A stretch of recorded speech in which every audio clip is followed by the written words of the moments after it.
এক ফোঁটা পানি ছাড়াও মজার একটা খাবারের রেসিপি আপনাদের সাথে শেয়ার করব। আসসালামু আলাইকুম সবাইকে, আশা করি সবাই খুব ভালো আছেন। একই রকম মাংস খেতে যারা একদম বিরক্ত হয়ে গিয়েছেন তাদের জন্য আজকের এই ভিডিওটা। আসসালামু আলাইকুম সবাইকে, আশা করি সবাই খুব ভালো আছেন। তো প্রথমেই হচ্ছে এখানে আমি তেল দিয়েছি, সাথে হচ্ছে পেঁয়াজ কুচি, রসুন কুচি আর হচ্ছে গরম গরম মশলা দিয়ে দিয়েছি। এগুলো কিছুক্ষণ আমি একসাথে ভেজে নিব। অবশ্যই কিন্তু এখানে পেঁয়াজ আর রসুন কুচিটা একটু বেশি করে দিবেন, তাহলে কিন্তু খেতে ভালো লাগবে। তো আজকে তো মানে বলাই হয়নি যে আজকে আমি কি রান্না করব। আজকে হচ্ছে আলু আর মুরগির মাংসের যে হাড্ডিওয়ালা মাংসগুলো থাকে সেগুলো আজকে সুন্দর করে রান্না করব। অনেকেই কিন্তু ব্রয়লার মুরগি একই রকম খেতে বিরক্ত হয়ে গিয়েছেন, আজকের রেসিপিটা কিন্তু ট্রাই করে দেখতে পারেন।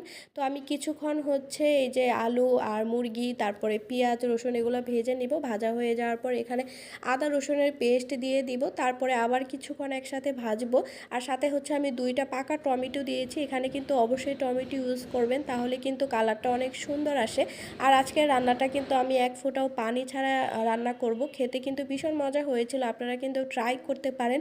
আর এই তো কিছুক্ষণ ভাজা হয়ে যাওয়ার পর তারপরে হচ্ছে এখানে আমি হলুদ গুঁড়ো, মরিচ গুঁড়ো, জিরা, ধনিয়া গুঁড়ো আর পরিমাণ মতো লবণ দিয়ে দিব। অবশ্যই কিন্তু এখানে মরিচটা বেশি পরিমাণে দিবেন, যারা মরিচ ঝাল খেতে বেশি পছন্দ করেন। তো আমি এই তো সব কিছু নিয়ে কিছুক্ষণ ভেজে নিয়েছিলাম।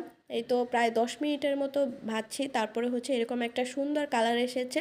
আর যেহেতু আজকে আমি কোনো প্রকার পানি দিব না আর এই রান্নায়, সেহেতু হচ্ছে চুলার আঁচটা একেবারেই কম রাখতে হবে, না হলে বেশি আঁচে করলে কিন্তু রান্নাটা পুড়ে যাবে নিচে থেকে। আর রান্নাটা কিন্তু একদম শেষের দিকে, এজন্য হচ্ছে আমি একটু সরিষার তেল দিয়ে দিলাম, আর সাথে হচ্ছে একটু পেঁয়াজ কুচিও দিয়ে দিলাম। যেহেতু একদম এটা আমি ভুনা ভুনা রাখবো, সেহেতু পেঁয়াজটা কিন্তু বেশি দিলে বেশি ভালো লাগবে।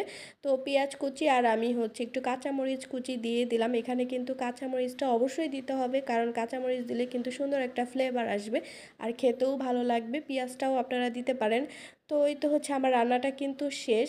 দেখেই ফাইনাল লুক দেখেন, মাংসের কতটা কালারটা কতটা সুন্দর এসেছিল। আর এই মাংসটা কিন্তু গরম ভাত দিয়ে খেতে অনেক মজা লাগছে।